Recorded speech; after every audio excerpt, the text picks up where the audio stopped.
The topic we've got today is the myth of the starving artist.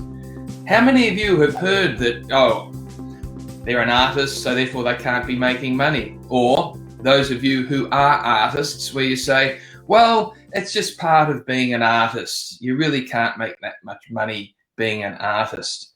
And so there's this myth that is being perpetuated out there and has been for centuries about an artist, for them to be any good, has to be starving. So that myth seems to be part of this reality based on scarcity mindset. Anywhere where you think, oh, this is way too much fun, I can't make money from it, that's the myth of the starving artist.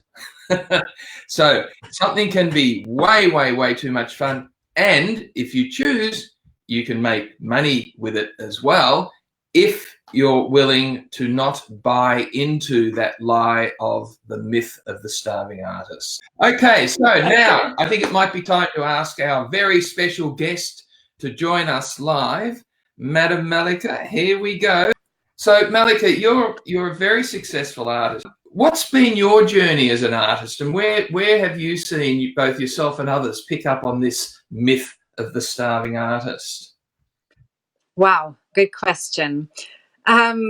So it's not been too long that I was in a totally different energy being an artist. Like I was functioning out of lack, and it was so interesting how it changed. It's really fantastic to look back and be like, wow. It's like creating your life with each stroke, like with each choice, you create your life. And that's like what happened, isn't it? It's like I took choices that were always bigger and expanding my life. And now I'm here and I'm like, wow, yeah, I have a quite good working business. And I did like 2-3 months programs with you guys, which changed a lot of my energy with lack and with prosperity, and with prosperity consciousness as well. Were you at any time buying the lie of starving artists? Of course I did. That was like it was not an aware consciousness. I wasn't aware of buying into that lie. It was rather like I just aligned and agreed with everybody's opinion about artists, that they don't have money. Like when people come in my atelier now, like I have a small atelier in the middle of town, and it's like a gallery. I work there and I exhibit my works, and they come and they can't believe that I can live of it and that I can live good of it. And it's like, because everybody buys into that lie that it doesn't work. You can't sell art and live of it and be a single mom. And we buy into that it's too hard, it's not possible. And and then to realize, wow, changing your mindset and asking questions opens up a totally different reality. And when you change your mindset, Malika, did you sort of see the turning point at any time that it's changed, or is it gradual things are changing? I didn't really see it at all. So people were reflecting it to me. They were like, your energy changed so much. And then I looked back and I was like, oh yeah, hell yeah.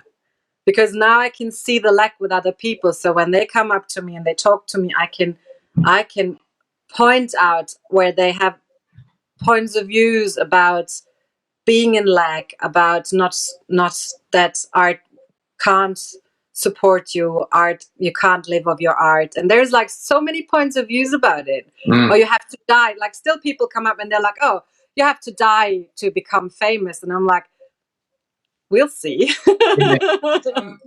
What's really interesting is what you're saying there, Malika, is that once you are being this prosperity, then you don't need to reflect on it. You don't need to look at it because you are actually being it.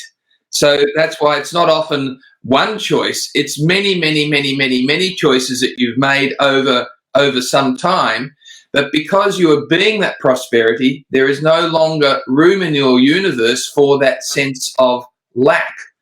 Yeah.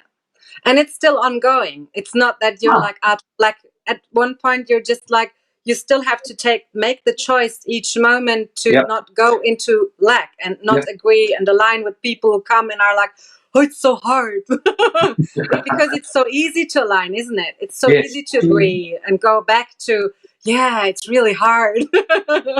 It is so true that what you said is not just make one choice and everything will change, because we have to make a choice in every moment. And quite often we hear people say, I'm choosing that, and they think they have made the choice and then that's it, everything will change. And it became a completion instead of choosing more and more and more and create more in every moment. But what I sense from listening to what you were saying there is, at the beginning, you embrace that gift as the artist, because you are an amazing artist with such a special gift. Thank you. And when you embrace that gift as an artist, you just fully creating the art as the only significant in your life. But now you're actually creating your life, and the art Is a part of it. art is a part of creating your life instead of art is your life. Exactly. It's adding up. It's like always in the question of what else can I add? What else can I add? Who else can I add? And then it's just one part of it. So, and the other parts are just like adding up. So it's all expanding each other in the end. Before you were an artist of your painting and your art that you create. Now you are an artist of your life. You are, everything inclusive, that you are, your whole life is an art. Your whole life is a creation, not just a painting is a creation. When you paint, it's the whole joy of creation that creates everything in your life. And instead of saying, oh, I have to paint this because I have to survive, I need the money to sell it. If you start painting or creating your book or creating your life from the enjoyment of it, not because you have to sell that piece, it's totally different energy, isn't it? It is. And that's so beautiful how you put it. It's like the needlessness of selling it. It's rather the creation for the fun of it, because you don't have to sell to make your living. But if you do, it adds up to your life quality. And that's something I realized extremely in the atelier when I was like working out of a lack, and I was like, I have to sell now because I have to pay the rent. Nothing worked and nothing happened. The moment I relaxed and I went into I relaxed into the receiving and was just being and just doing out of fun and doing a little bit here and a little bit there, people were coming up and buying stuff, and it was just like flowing. It's like being in that flow of creation, of everything, of the life, of the living, of the future. Well, the other thing too is that one of the things that we admire of you very much, Malika, is that it's not just, art is not the answer either. It's a major part of your life, but also you do many other things, the things that you've added to your life as well as the art. So that if for whatever reason the art hasn't been selling much this month, you've got 4 or 5 other things going on, so it doesn't matter. Before, I just saw myself as an artist. And I was like going like, okay, I'm an artist. I have to earn my money from my arts. And then I realized, oh, I can just broaden up, take off the Blinkers. Thank you for the bleeders.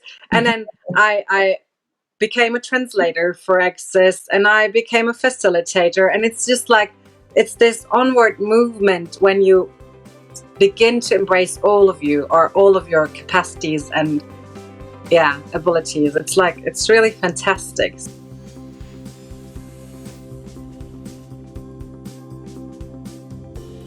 So if you like this video, don't forget to like it and also press the subscribe button so that you can be alerted to all the new ones that are coming out. And they need to click the bell too, Steve. Oh, click the bell. Because just subscribe alone, they're not going to be alerted. Don't forget the bell. Yes, don't forget the bell. Bye for now. Bye.